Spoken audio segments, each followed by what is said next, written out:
Ever wondered why fish behave the way they do? Today, we're going to embark on a fascinating journey into the dynamic world of fish behavior. It's a realm teeming with intrigue and mystery, where the rules of the game are dictated by nature's whims. Understanding fish behavior is not just an interesting academic exercise, but it can also serve as a powerful tool to enhance your fishing experiences. Knowing how fish behave, their feeding habits, how they react to light, temperature, sound, and vibrations, can significantly improve your chances of making a successful catch. In this video, we'll explore the basic behavioral patterns of fish and how you can use this knowledge to your advantage. We'll delve into the intricacies of fish feeding patterns, their response to environmental stimuli, and much more.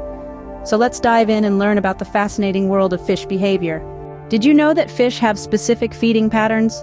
It's true, and understanding these patterns can significantly enhance your angling success.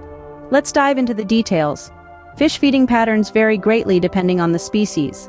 Some fish, like the bass, are diurnal feeders, meaning they're most active during daylight hours.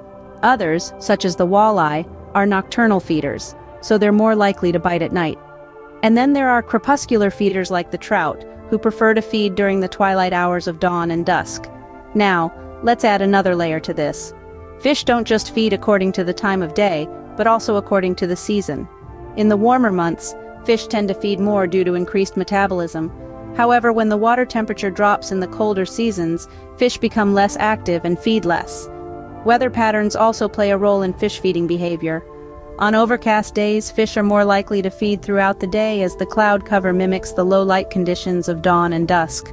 On the other hand, bright sunny days can make fish more cautious, leading them to feed in the cover of underwater structures or during the cooler hours of the day. In terms of water conditions, fish are more likely to feed in areas with plenty of oxygen, which are often provided by water movement.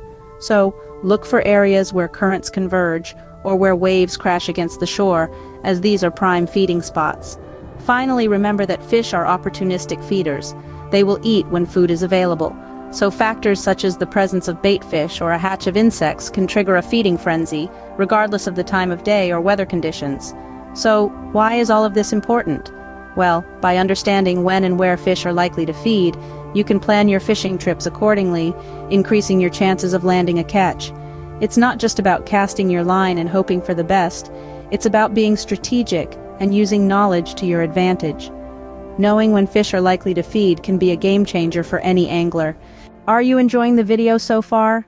We're thrilled to be sharing our fishing tips with you. If you're finding this information useful and want to keep learning, don't forget to hit the subscribe button and turn on notifications. That way, you'll never miss out on our insightful fishing videos. And if you're finding this particular video helpful, why not give it a thumbs up? Your support means a lot and helps us to continue providing quality content. Now let's dive back into understanding more about fish behavior. Light and temperature play a crucial role in fish behavior. But how exactly do they influence fish? Well, let's dive right in. Fish, much like us humans, are sensitive to changes in their environment, especially light and temperature. The behavior of fish in response to these changes is a fascinating dance of survival and adaptation. Let's start with light. Have you ever noticed how fish tend to stay deeper in the water during bright daylight hours? This isn't just a random preference, it's an instinctive behavior known as light avoidance. When the sun is at its peak, the light penetrates deeper into the water and fish dive deeper to avoid it. This is partly because the bright light can be stressful for them, but it's also a clever strategy to avoid predators that might be lurking above. Now what about temperature? Fish are ectotherms, which means they can't regulate their body temperature like we can. Instead, their body temperature changes with the temperature of their environment. When it's warmer, their metabolism speeds up, making them more active and hungry. But when it's colder, their metabolism slows down and they become less active. So how does this affect their behavior? Well, during cooler parts of the day or year, fish tend to come closer to the surface where it's warmer.